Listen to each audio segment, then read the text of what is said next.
This is me last year.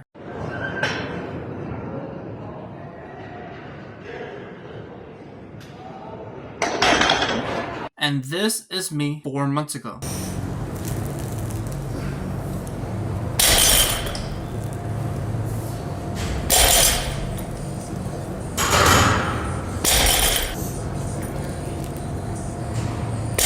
I went from barely being able to lift 275 to now being able to lift 315 for 4 reps. In today's video, I'll be teaching you how to increase your deadlift in a short amount of time. And surprisingly enough, there's a lot of things that affect your deadlift. First of all, to know your actual limit, you need to use all the tools necessary in order to see what your true limit is. This would include a lifting belt, straps or chalk, and music. Once again, I don't know the scientific aspects as to why a belt improves your lifts. I just know it helps. But when it comes to chalk and lifting straps, it's pretty self-explanatory. It improves your grip. I'm not really too big of a fan when it comes to lifting straps. I feel like chalk improves your grip way better. You can get liquid chalk at your local gym shop, like your local GNC maybe. I'm not 100% on that. But most gym shops should have it. Mine just cost me $10 and I feel like it has made a huge difference in my lifting. Out of all the tools, I feel like chalk would be the most realistic to have, because if you're just like a normal teenager who doesn't make a lot of money, you're probably not gonna be able to spend like around $50 to $100 on a belt. But once you have all these tools, you'll be able to know your true limit. And once you know that limit, we can improve from that. Obviously, one of the things that's gonna improve your lifting strength is bulking. On the first video I showed you, I weighed a total of 165 pounds. And in the other video, I weighed 175 pounds. A 10-pound difference makes a huge difference. And it sounds kind of crazy, like over the past 1 year, I only bulked 10 pounds. And that's true. Like I've always preached this, but I don't believe you should do dirty bulking or like just like massive bulks, because if you do this, they're just gonna lead to more fatigue and burnout. You're also not gonna be as sharp in your brain. If you go in a bulk, you're obviously gonna be eating carbs, and if you eat carbs,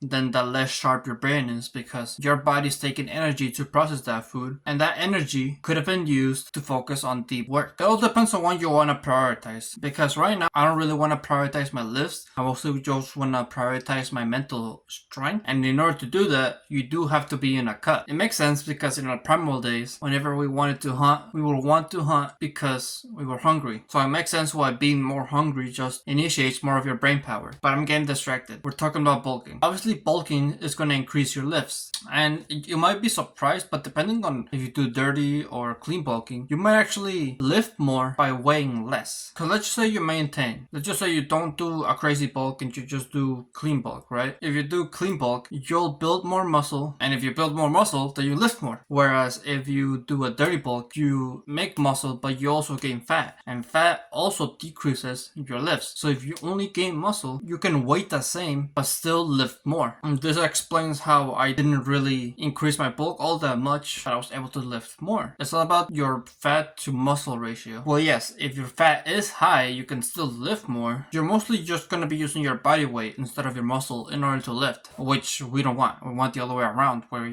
we use more of our muscle to lift the weight. Something else that you're going to need in order to improve your deadlift is, of course, discipline. And it's really hard to do this because not a lot of people are going to want to break their backs every 3 days. My workout routine at that time was chest, back, which back included deadlift, arms, and dead legs. So I had like a 3-day period in which I could rest. But still, I deadlifted every back day. The reason why I did this is because I wanted to do powerlifting. I never pursued powerlifting because I'm still broke. Like I realized that I really should prioritize my studies and try to get money. But in the future, I'll do powerlifting one day. However, when I was training like this, I was training with a perception that I wanted to be a powerlifter. This meant that I had to prioritize compound movement. And if you do compound movement every training session, then you're gonna get tired, especially if you take no rest days. That's another thing that I did. I didn't take any rest days. So it will require you a lot of discipline in order to increase your deadlift in a short amount of time. It's possible, however. It just depends if this is what you actually want to prioritize, and really think about it. Would you rather prioritize the gym over other aspects of your life? Would you rather prioritize lifting more weights over hanging out with your friends, over getting better grades, over making more money? It's really up to you.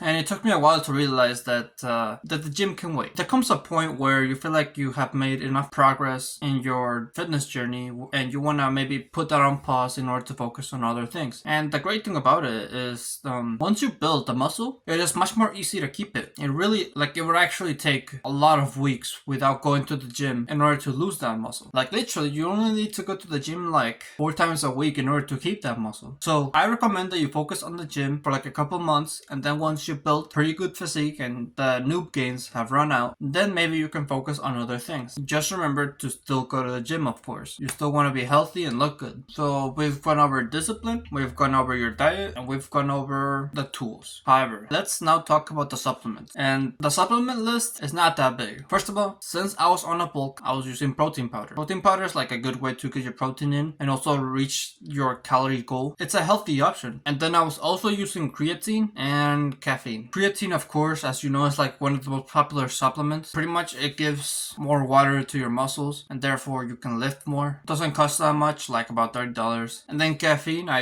all I did was drink an energy drink before the gym, and well, these two factors increased my lift. There's other supplements out there, of course, but these are just like the essential. There's probably other ones out there that could increase your deadlift more, but I feel like these are the ones that makes the huge amount of difference, whereas the other ones don't really give that big of a difference when it comes to your lifting strength. Also, make sure you're having good form. You probably can tell from the video I showed you, but I didn't really have the best form on both of the videos. Like, you can see that my back is a little bit hunched over. You should have your back straight. I'm gonna play a video on the screen on how to do it properly, but yeah, don't have good form, that way you don't break your back. Also, progressive overload, that way you don't break your back. This is something that not a lot of people understand, especially when it comes to deadlift, because deadlift, you're almost going to be doing one lift maxes. I feel like that's like the best way to get your bang for your buck when it comes to this exercise. I feel like doing like about 20 reps of deadlift is not really as fun, and not really something that's not really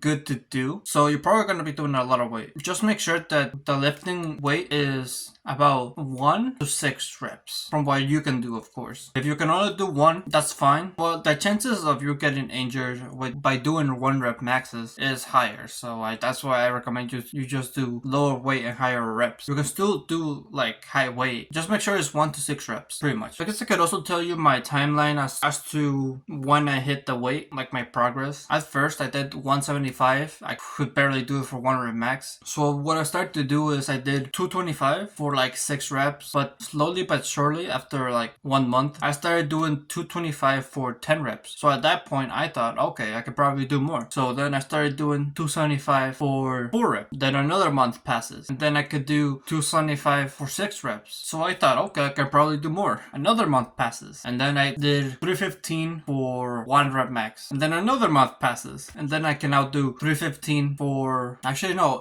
it was 2 months actually. It took me a while for me to do 315 for 4 reps. But yeah, I believe it took me maybe 2 to 3 months. It took me a while. But pretty much what I'm trying to get at is depending on your level, it's probably not gonna take you that much in order to increase your deadlift. I mean, to be honest, from the video that I showed you, I already increased my deadlift. Like, the video that I showed you was like 4 months ago, and my deadlift now is like, no, it was 375. So depending on when you start, you can probably expect to have results fast. But if you're already experienced, well, you know, results are gonna be much slower. Like, for example, the video that I showed you of me doing 315 for 4 reps, that was 4 months ago. Only now recently did I hit 375. Yeah, so expect results to be slower. So with that, that's pretty much all the advice that I wanted to give. Thank you for watching this video. If you liked it, make sure to leave a like, subscribe if you're new or if you like my channel, and always remember to live your life like there's no tomorrow.